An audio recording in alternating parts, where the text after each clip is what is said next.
Bonjour et bienvenue sur ma chaîne Pétréaf. Aujourd'hui, il est question de la propagande. S'il n'y a pas de blé ukrainien ou russe, l'Afrique va mourir de faim. On dit que le ridicule ne tue pas. Il en est ainsi quand tout un plateau de journalistes et d'invités sur les plateaux de télé raconte, oui, la crise entre l'Ukraine et la Russie va créer la famine en Afrique. Même si un invité, soi-disant noir, dedans, il est incapable de les contredire. Tous, sur les plateaux télé, n'ont jamais vécu en Afrique, n'ont peut-être jamais mis les pieds en Afrique, ne connaissent pas la cuisine africaine et n'ont peut-être même jamais mangé un plat africain de leur vie. Mais ils sont capables de raconter des foutaises devant des millions de gens que les Africains vont mourir de faim. C'est comme si, en Afrique, on ne mange que du blé ou si c'est notre nourriture de base. J'ai un conseil à leur donner. Il faut qu'ils embauchent des vrais Africains et qu'ils mangent africain.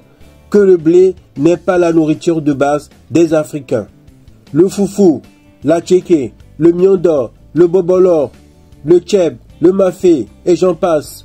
Rien de tout ça n'est à base de blé. Alors, ils nous racontent quoi? Les mêmes, auparavant, c'était pour le coronavirus. Oh, il va y avoir une hécatombe en Afrique.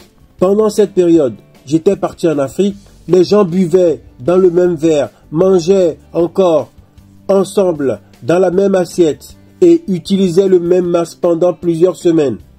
Et leur hécatombe, on n'a jamais vu arriver.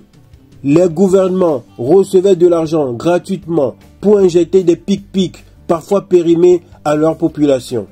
Quand quelqu'un meurt dans ta famille, l'État prend tout en charge pour pouvoir le déclarer qu'il est mort du corona. L'Afrique est le continent qui a le moins souffert de décès sur toute la Terre avec le coronavirus. Quand il s'agit des Noirs ou de l'Afrique, les journalistes français se permettent de dire n'importe quoi. L'Africain ne connaît pas assez l'Afrique, même son voisin africain.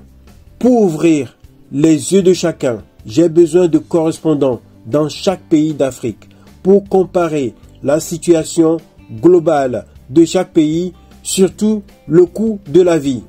Si vous voulez participer à cette aventure, écrivez-moi.